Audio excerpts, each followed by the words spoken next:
Guys, there is a lot of nonsense these days in crypto industry, in crypto world. So you know that the FTX, the exchange, it was, I don't know, it was a scam, it went down. Then recently Bybit exchange, it was hacked, it was robbed for more than $1.4 billion, but they are solvent, they will fix it. The one thing that I always tell you when it comes to crypto, guys, you should always keep your own crypto in your own wallet.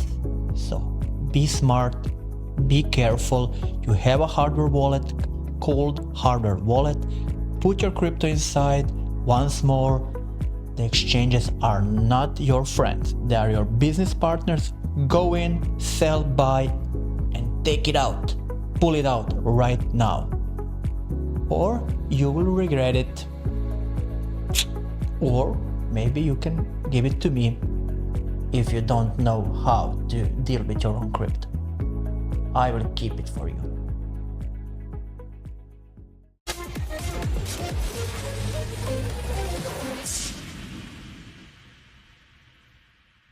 Will Bitcoin go bust? I don't know. My opinion is that there are too many institutions involved. There is too much money already poured into Bitcoins. I believe that maybe 10 or maybe 5 years ago, only retail, so little people were into Bitcoin, they were transacting, and maybe that was the time when the Bitcoin could, I don't know, capitulate. But now we have institutions like BlackRock or something like that. They are buying Bitcoin in millions and millions. There is an ETF that was approved and people are buying crypto ETFs. So that's become legal. We are working on regulations to regulate Bitcoin. Some countries make Bitcoins as official tender. I believe El Salvador or something like that was a country that introduced crypto as a legal tender opposed to their own currency because it was overinflated. You see that because it can get only 21 million of Bitcoins, you don't have this risk of inflation. You cannot inflate Bitcoin. You cannot make 21 million and one Bitcoin because that's it. Today, if you want to make new dollars, you go to the printer machine and you print it. Of course, you don't print it. You just go into the computer and add another zero in your bank account. That's inflation. But you cannot do it with Bitcoin. So Bitcoin is deflationary over time and it's limited supply. And there is so much money in this Bitcoin today and so much institutions are already involved, and now we are waiting. We have this Trump administration now that is pro-crypto. There are a lot of states that are in the US that are trying to put a part of their strategic reserves into crypto. Not all of them, so some of them will be put into crypto. They have already filed some kind of laws or regulations saying that they want to start doing it. So that's why I believe it's very, very hard that the Bitcoin will be somehow hacked, it will go bust, and it will disappear overnight. It can happen, but it's a very, very, very, very small probability. Okay. In Bitcoin, there is something that is called seasons. So if you are looking at the price of the Bitcoin, I can show you the price of the Bitcoin now here. So you go here, Bitcoin, select all, and you now see how the price was going up and down, so the volatility of the price over the years. And you can see some of the patterns in this behavior of Bitcoin. So you can see that the Bitcoin went up, then it went down, then it went up, down, up, down, up, down. So it has some kind of pattern. And if you see here, here you have 2018 when it was a peak, then you have a peak around 4 years later, then you have a peak 4 years later, because it correlates somehow with the thing that I have told you before, with this halving mechanism. So every time you have a halving event, every time you have 210,000 validated blocks, in this year, the price of Bitcoin tends to go up. More or less, let's say 4, 5, 6 months after that, the price of Bitcoin goes up. Then it goes up to a certain point, to some, let's say, to the all-time high. Then it retraces back to a certain level, not to the previous level that it was before the bull market. It retraces, it stagnates for a bit, it consolidates, like they say, and then after, I don't know, 3 years, it goes all over again. That's why in 2024 it was a halving year. That's why we have seen the price of Bitcoin was going up from, I believe, from 50 to 70, then from 70 to 90 and to 100 and over $100,000. If you're looking halving from 2012, then the price went from $12 to $1,000. In 2016, it went from $600 to $20,000. And in 2020, it went from 8,500 to 70,000. So you see these kinds of, let's say, behavior and patterns in Bitcoin. Will Bitcoin go up more than where is it today, around $100,000? It's very hard to say, because on the price of Bitcoin, there's a lot of external effects, especially geopolitics, wars, Trump administration, and so the price of Bitcoin is so fabricated. So the influence of Bitcoin is so high from the external factors that we are not sure about what is going to be the price. If we are talking about the price that should be today, when we are looking the amount of money that's poured into the Bitcoin system, then it's easy 150,000, maybe even $200,000 per one Bitcoin. Where it will go in the future, someone like pro-maxi big fellows like Michael Saylor, they say that one Bitcoin will go up to $500 million or even $1 million per Bitcoin. I don't know. We will see. My opinion is that Bitcoin is undervalued today. If we're looking about the investments in the Bitcoin, we are waiting for the regulation. We are waiting for the staking mechanism in Ethereum. So we are waiting for some other things. We are waiting for the stability in the geopolitical region, blah, blah, blah, blah, blah. And then maybe the crypto will be, let's say, back in some kind of focus, and the Bitcoin price maybe will go up to $120,000 to $150,000. We will see. So I have told you what is halving and what do I think about the geopolitics and about the price of the Bitcoin. And I also said that there is a lot of influence on the Bitcoin price today, and we cannot be 100% sure based on the historical data. Every 4 years it will go up, then it will retrace, then it will go up in the 4 years that it will retrace, that it will happen in 4 years.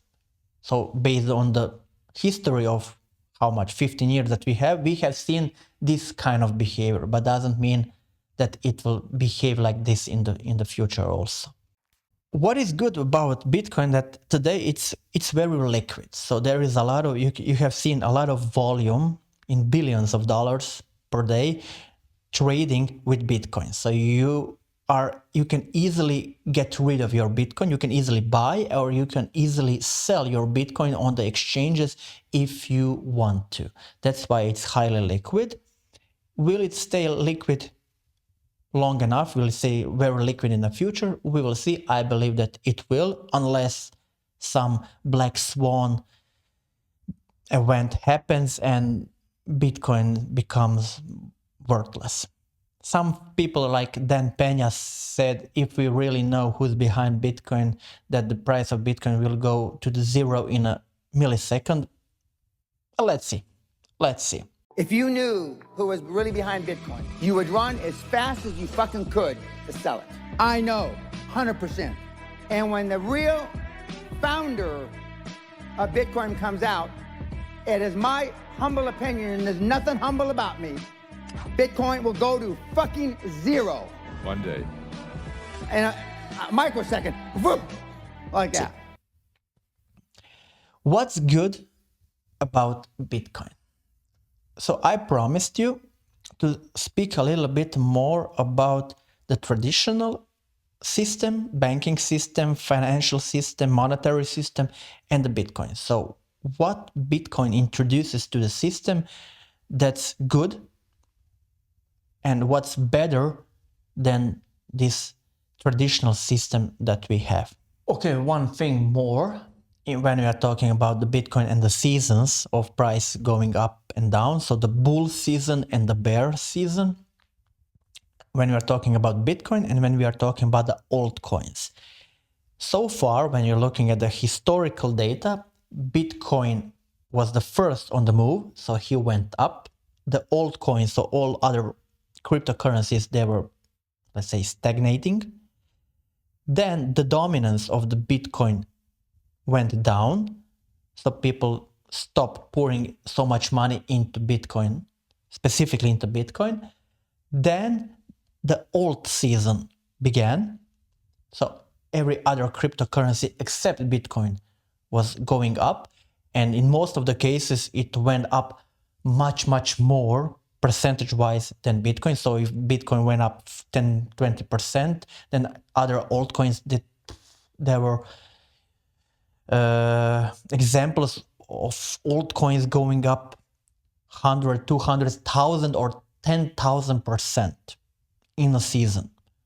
And a season lasts for about, I don't know, 3, 4, 5 months.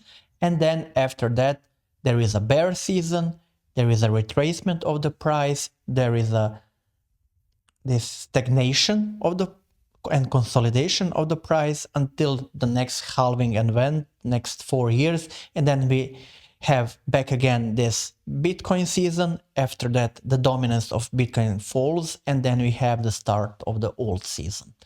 And it repeated all this behavior. It repeated 3 times or 4 times till now. We believe that we are still on the beginning, on the very beginning of the alt season, because we haven't seen the real altcoin season in this cycle. So we will see. We will see what will happen. It is reliant very much on this global economics and the Trump administration, and it's somehow very connected to what's happening in the world with the global events and so on. Now, guys, we are going to talk more about what is the difference and why Bitcoin is, let's say, better than this fiat currency, this traditional banking, and so on. First of all, what you have is that current fiat money, the papers, the dollar bills, and so on, they are centralized. They are under governmental control. The government can order from the Federal Reserve for more money to be printed, so it can be inflated. And it's under centralized control. Everyone sees your account. They know who is the owner. They know when the money pours in. They know when you are spending, where you're spending, and so on. That's why it's centralized. And when we are talking about Bitcoin, then we have another kind of effect. Like I said, if we are not using the centralized exchanges, then if we're using the pure Bitcoin blockchain, then we have only the address of origin, address of destination, and the amount of Bitcoin that are transferred. And you can, I don't know, take those Bitcoins, send it to someone. Someone can give you cash or something like that, so you can sell your Bitcoin, and no one knows. So no one knows who sold how many Bitcoins. Unless you are on the centralized exchange and you have done this KYC, then they know everything. But let's say you're not on the centralized exchange and you are peer-to-peer sending from one person to another person, you're sending Bitcoins, and that person gives you money, or I don't know, gives you an apartment, gives you a car, gives you a Rolex, I don't know what, and you have sold your Bitcoin and no one knows. So that's good. So it's anonymous in its core. Bitcoin and blockchain, it's anonymous. There is no relation between the wallets and the name in the algorithm itself. There is no inflation. As I said, there is only maximum amount of Bitcoin is 21 million. There cannot be any more Bitcoin than 21 million. So you cannot inflate it. You cannot order it for someone to make more Bitcoins. And it's a good store of value. We have seen the price of Bitcoin from when it was conceived in 2008 till today. It only went up. It went up and down. But generally speaking, the general trend is going up. It's $100,000 now. So next thing is the banks. They have full control over your accounts. If they don't like what you're doing with the money, how you're managing your money, they can revoke your credit card, they can freeze your credit card, they can freeze your account, freeze your money, they can, I don't know, prevent you from using any other financial service, and so on. And every other institutions can see, and the banks can give them information about that, like the IRS or something like that. So it's under control, and the banks have full control over your funds. In Bitcoins, there is no such thing. So there is no censorship, there is no centralization, it's completely decentralized, it's unstoppable, so you cannot freeze it. So irrelevant where you live.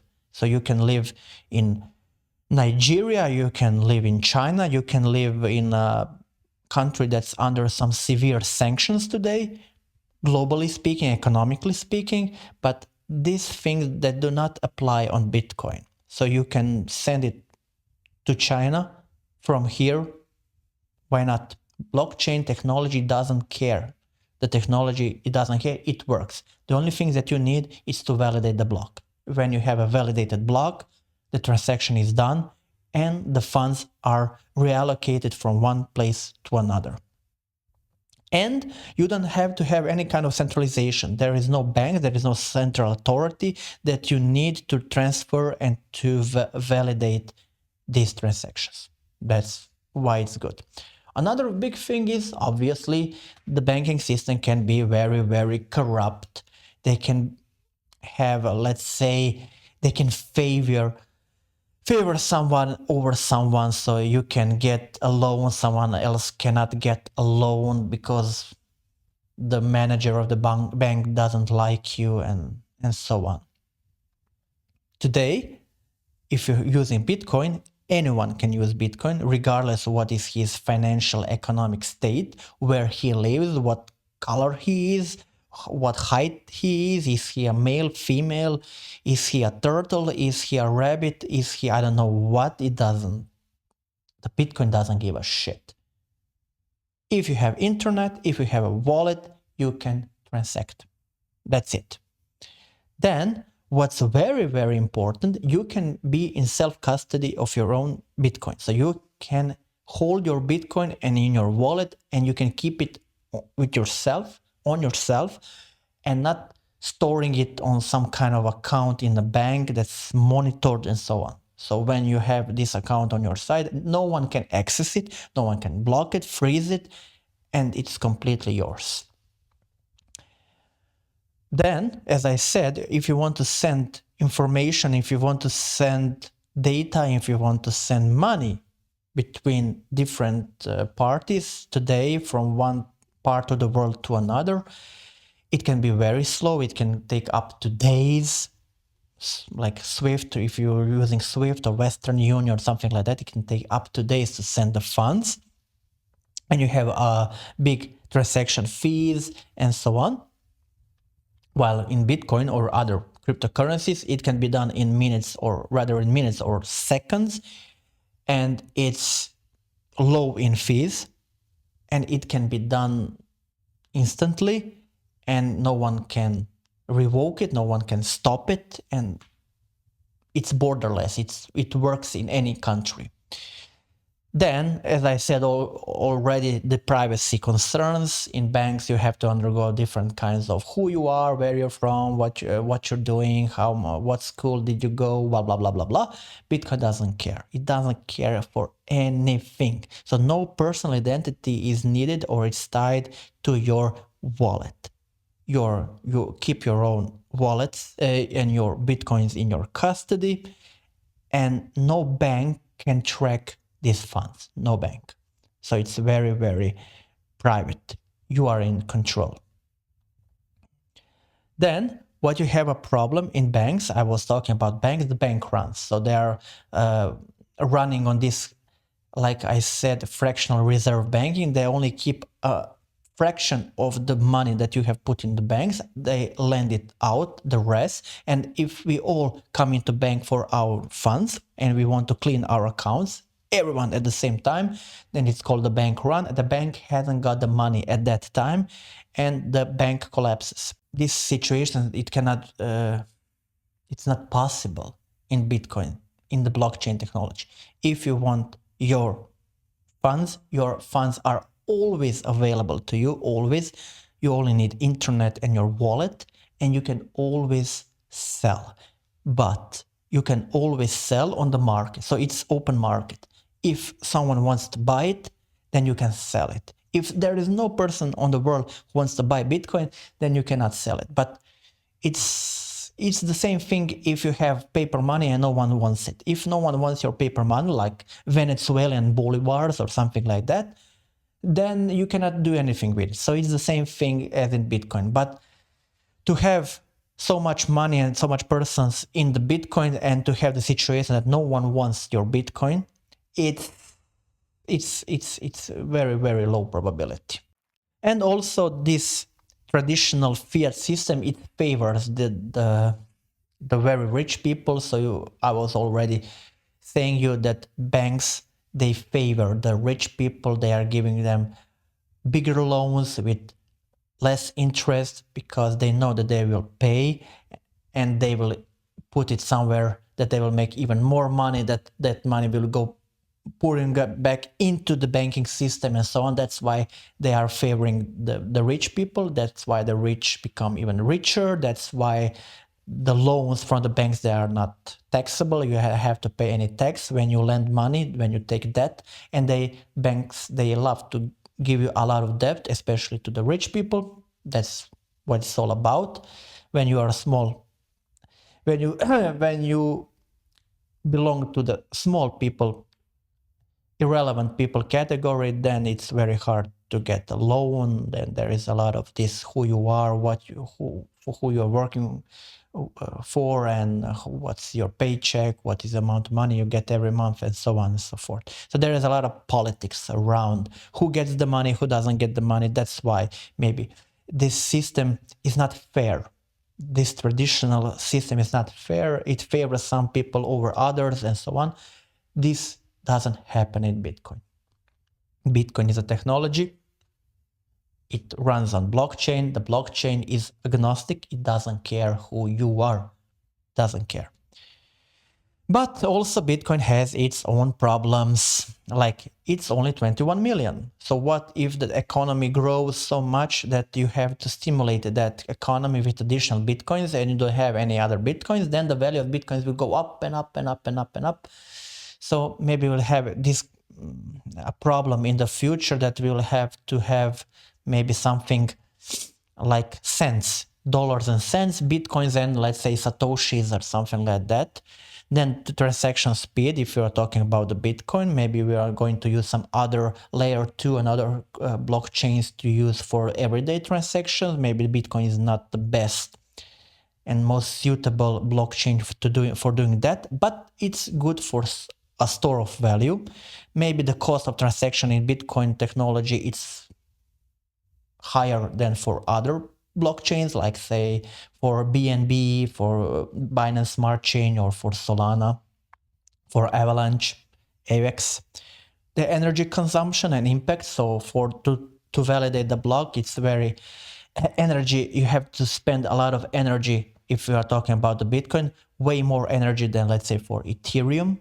Then you have this volatility and price instability. Still, 15 years we are into this Bitcoin shit, and we still have a lot of oscillations, 10, 15, 20%. It can go in a day up or down. So people relatively don't like, if they're going to use it as a store of value, they don't like this kind of volatility. Let's say gold doesn't have, it has a volatility, but it's not so prominent. It's not going 20% up and down in one day. So the Bitcoin has a lot of things it has to we have to make sure. A lot of institutions have to go in, and much more money has to be poured in, and regulations that the price stabilize and the volatility goes down. Then we have to have a larger adoption of the people. So there's a lot of people who haven't even heard about Bitcoin. A lot of people who have heard, but they don't buy it. They don't know how to buy it. A lot of people who have bought it once a little bit and nothing. So there are a lot of people who don't understand crypto industry as a whole. So there is a lot of problem there. There is no big regulations, no global regulations about crypto and legal things, and so on. And the one of things also, as I said, blockchain is immutable. Once it's validated, there is no going back. So there is no, let's say, cashbacks. So you can no chargebacks. So you cannot, I don't know, freeze some kind of transactions or make a reservation and then pull it back and then go one step back in the blockchain. Blockchain is something that goes always further. When it's validated, it's validated. The only thing that you can get money back is to make a transactions in opposite direction from person B to person A with the same amount of Bitcoin, and then also wait 10 minutes. So maybe this technological part is not there. Maybe we'll have some kind of problems over there, but I don't know what you think, guys. Does these benefits of Bitcoins, they are better and more important to the financial system than the drawbacks of the Bitcoin and the blockchain itself? Are those drawbacks something that we can live with, and we can maybe do something about it in the future and make the Bitcoin even more better, so that the Bitcoin and other blockchain technology and other cryptocurrencies will be able to somehow replace the current fiat and monetary system? I believe that in the end it will. I hope that it will, mostly because of this decentralization, because I don't like decentralization. Everything is under control, monitoring. You have these bad guys always looking what you're doing. I like privacy and I like to be in self-custody, so I hold my own things and take care of them. That's it, guys. Please share, like, subscribe, write in the comments what you think. I have told you everything that I know for now about Bitcoin. Please, nothing is or will be a financial advice on this channel. Do your own research, and if you want to invest in crypto, do it if as you wish, as you like.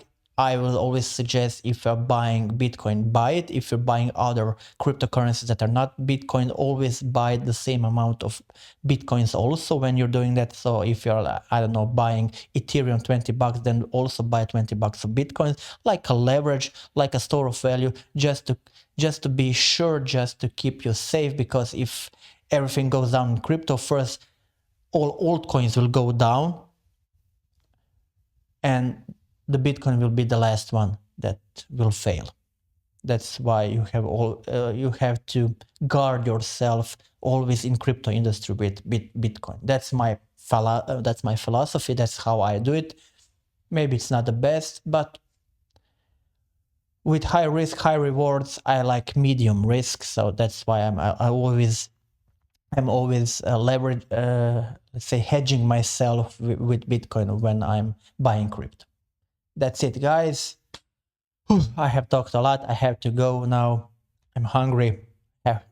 I got to grab something to eat now. Bye, guys.